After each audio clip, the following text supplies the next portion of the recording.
Welcome to my channel. আশা করি সবাই ভালো আছেন।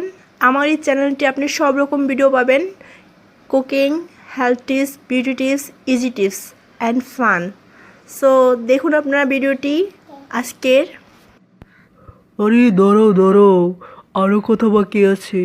যদি আপনার ভিডিওটি ভালো লেগে থাকে অবশ্যই চ্যানেলটা সাবস্ক্রাইব করবেন, বেল আইকনে প্রেস করবেন সবার আগে আমার ভিডিওটি পাওয়ার জন্য। আজ আমি আপনাদের জন্য যে ভিডিওটা নিয়ে আসছি সেটা হচ্ছে কিভাবে দীর্ঘদিন কাঁচামরিচ আর ধনেপাতা সংরক্ষণ করবেন। অনেকেই সাপ্তাহিক বাজার করে ফেলেন বা বেশি করে নিয়ে আসে, তখন এগুলো দেখা গেল 1-2 দিন চলে গেলে পচে যায়। তো আমি দেখাবো কি করে আপনি এগুলা সংরক্ষণ করলে দীর্ঘদিন থাকবে। তো প্রথমে আমি ধনেপাতাটা দেখিয়ে দিই। প্রথমে আমি যেটা করব, ধনেপাতার শিকড়গুলা ফেলাই দেব।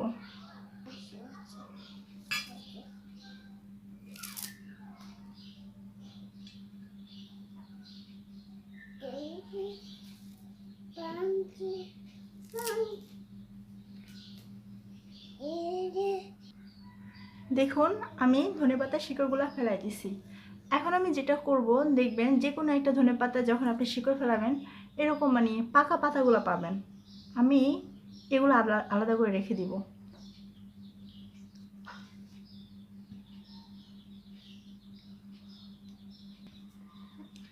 দেখুন আমি বড় যেইগুলো একটু হালকা পাকা ধরে ফেলছে এগুলো আমি আলাদা করে ফেলছি। আমি এগুলো প্রথম দিনই রান্না করে ফেলবো বা 1-2 দিন যার আগে রান্না করে ফেলবো। এখন আমি দেখাবো 2 রকমভাবে আপনি ধনেপাতা সংরক্ষণ।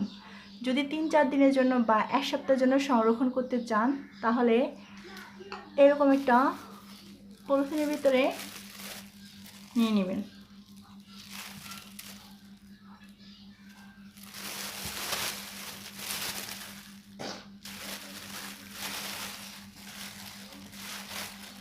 তারপর এভাবে রেখে দিবেন, যখন প্রয়োজন হবে বের করে রান্না করবেন।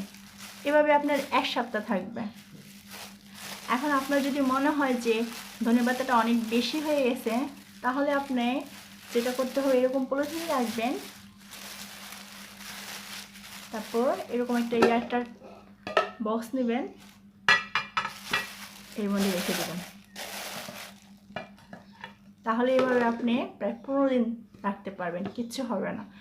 আর সবসময় কিন্তু যে গোড়ার দিকে যে পাতাগুলো এগুলো কিন্তু অবশ্যই বেছে নেবেন, না হলে এগুলো কিন্তু খুব দ্রুত পেকে যায়। তো চলে গেল ধনেপাতার অপশনটা। এখন আমি নিয়ে আসবো মরিচ। মরিচের ক্ষেত্রে সবসময় যেটা করবেন, বাজার থেকে আনার পরে প্রথমে ডাঁটাগুলো ফেলাই দিবেন, কারণ ডাঁটাগুলো না ফেলে কারণ পচনটা আগে ডাঁটার মাঝে ধরে, তারপরে আস্তে আস্তে মরিচের মধ্যে যায়। এটার ক্ষেত্রেও সেম, মরিচ আপনি প্রায় 1 মাস সংরক্ষণ করতে পারবেন। ধনেপাতা তো একটু পাতা যেহেতু, আর অবশ্যই একটু ভিজা থাকলে এগুলো কিন্তু ফ্যানের নিচে শুকিয়ে নিতে হবে খাইতে রেখে। এই দেখুন, এটাও আমি এরকম পলিথিনে রেখে দিলাম। এভাবে আপনি প্রায় 10-15 দিন রেখে দিতে পারবেন। আর যদি আপনি চান যে আপনি 1 মাস রাখবেন, তাহলে সেক্ষেত্রে আপনি এরকম এয়ারটাইট বক্সে রেখে দিবেন। 1 মাস থাকবে, কিচ্ছু হবে না। অবশ্যই কিন্তু আপনি বাজার থেকে এগুলো অনেক সময় শুকনো থাকে, আর যদি একটু ভিজা থাকে এগুলো কিন্তু ফ্যানের নিচে শুকিয়ে নেবেন।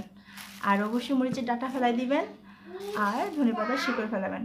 যদি আপনাদের এই ভিডিওটি উপকার এসে থাকে অবশ্যই আমার চ্যানেলটা সাবস্ক্রাইব করবেন। ভালো থাকবেন সবাই। আল্লাহ হাফিজ।